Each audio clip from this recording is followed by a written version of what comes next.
we're just going to take a couple minutes to review how to check solutions to inequalities. And that could be checking our answers work the same way, or if we're given a value, we can check it and see if it's a solution or not. So in this first one it says, does x equal -2 satisfy the inequality? That means, does it make the inequality true?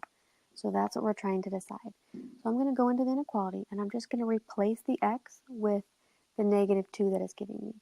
So instead of -3 times x, it's going to be -3 times -2. Everything else stays the same. So plus 2 is less than 10. And because a 10 is all by itself, I'm going to leave that, but I'm going to do order of operations on the other side. So we're going to multiply first. -3 times -2 is 6. And we still have that plus 2. 6 plus 2 is 8. So we end up with 8 is less than 10. Is that a true statement? Yes, 8 is less than 10. So then, does -2 satisfy the inequality? Yes, it would, because it is a true statement. Let's go to the right. Does x equals 5 satisfy the inequality? So now we're going to plug in 5 for this x. And when I plug in 5 here, again, we're going to do order of operations. We could do distributive property, but because I don't have any variables, I could just simply add those numbers inside those parentheses. So 5 plus 3 is 8. And then 2 times 8 is 16. Is 16 greater than 16? Well, 16 would be equal to 16, but 16 is not greater than 16. So this one would be a no. The only thing that we're missing, if this had been an or equal to problem, then it would have been yes, because 16 could equal 16. But because it was strictly greater than, it was not a solution. Is 30 a solution to the inequality? So it's worded a little bit different, but the same kind of question. So we're going to plug in 30 for the variable.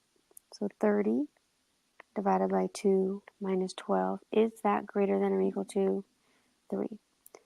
30 divided by 2 is 15, minus 12, is that greater than or equal to 3? 15 minus 12 is 3. Is 3 greater than or equal to 3? And this would be a yes. It's not greater than, but it is equal to. So this line underneath means it could be equal to also.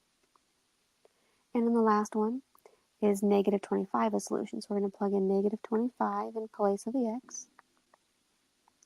Everything else stays the same, and then we're just going to simplify that left-hand side. -25 plus 5 is -20.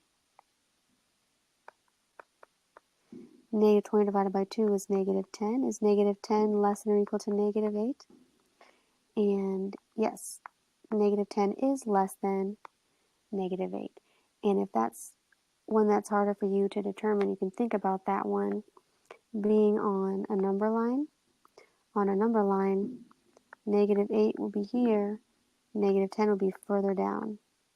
So it's further to the left, that means it's less than. And you can also use the same method to check your solutions as you're solving inequalities.